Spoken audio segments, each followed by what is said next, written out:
Donc voilà une question orale qu'on voulait vous poser concernant la situation que nous avons appris concernant la situation à l'EHPAD Les 4 saisons. Donc Victor Castanet, dans son ouvrage Les Fossoyeurs, a récemment mis en lumière le traitement indigne infligé à nos aînés et le cynisme avec lequel les géants du secteur de la dépendance, Orpea en tête, exploitent le très grand âge et la détresse de leurs familles. C'est pour proposer une situation d'hébergement digne, responsable et publique que par le passé fut bâtie à Bagnolet, sous l'impulsion notamment de Josiane Bernard, maire adjointe communiste, la résidence des 4 saisons, équipement intercommunal co-géré avec la ville voisine de Romainville. Bien sûr, tout n'y a pas toujours été parfait, mais le personnel a toujours été, lui, très attentif aux familles et aux résidents, les prix pratiqués incomparables avec ceux pratiqués par les opérateurs privés, tout en prodiguant une qualité de soins et de prestations bien supérieure. Lors de la première vague du Covid, 6 meurtrières, aucun décès n'a été déploré dans cette EHPAD, cité en exemple par de nombreux médias. Nous renouvelons à cette occasion nos remerciements au personnel et aux agents. Comme vous le savez, comme nous l'avons découvert récemment, la résidence des 4 saisons connaît une grave crise depuis l'arrivée d'un nouveau directeur. Les témoignages des familles et des salariés font froid dans le dos. Le terme harcèlement est évoqué, ce qui semble confirmé par le départ qui se multiplie et qui concerne toutes les catégories de personnel, dont des agents travaillant aux 4 saisons depuis sa création. Si tout cela s'avère exact, quelle belle manière de remercier des agents qui ont tant donné ces 2 dernières années.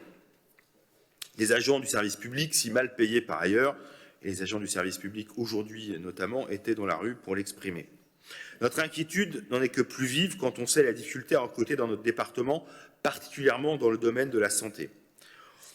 Enfin, ce que l'on nous dit aussi, c'est le manque de réponse de la municipalité aux alertes, aux mails, aux courriers émanant du personnel. À ce niveau de souffrance, ce n'est pas acceptable. Nous souhaitons connaître votre point de vue sur cette situation, ce que vous souhaitez faire, et nous espérons bien entendu que tout cela ne cache pas la volonté de casser ces bels outils communaux et intercommunaux. Merci. Donc quelques éléments de réponse à votre question orale, et je souhaiterais tout d'abord qu'on évite tout amalgame entre les scandales qui traversent et les polémiques actuelles qui secouent les grands groupes privés et notre établissement intercommunal. Et je salue le travail de Yalana Dino sur ce dossier dans ses fonctions de présidente du CA. L'EHPAD intercommunal, la MAPAD, comme on l'appelle, des 4 saisons, traverse une crise RH importante. Mais je vous confirme aussi que la municipalité est pleinement mobilisée pour trouver une sortie de cette crise RH, pour qu'elle ne se transforme pas en crise structurelle et qu'elle n'ait pas de conséquences pour les résidents. Je tiens d'ailleurs à préciser que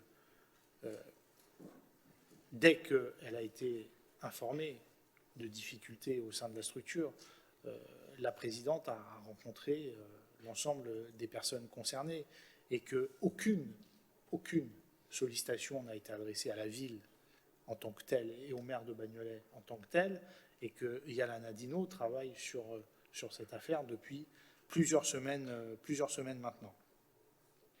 Elle a d'ailleurs convoqué un conseil d'administration extraordinaire le 8 mars dernier pour faire le point sur la situation. C'est de sa propre initiative qu'elle a convoqué ce conseil d'administration extraordinaire. Et elle a répondu, je le disais, à toutes les sollicitations qui lui ont été faites par les agents dans le cadre de ses responsabilités de présidente. Et elle participera à une nouvelle réunion le 30 mars avec des représentants des usagers, avec des agents de la MAPAD.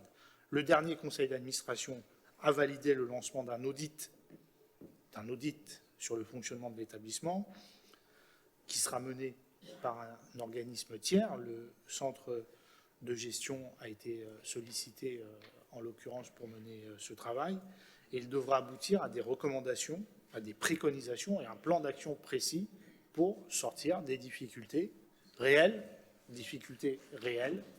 que nous rencontrons au sein de l'établissement. Nous avons un objectif commun primordial, le bien-être de nos résidents et de leurs familles, et vous pouvez compter sur notre détermination, sur celle de Yalana Dino, pour mener à bien ce travail qu'elle fait avec tout le caractère qu'on peut lui connaître, c'est-à-dire avec beaucoup de détermination et parfois avec beaucoup d'émotion. Voilà ce que je pouvais vous répondre.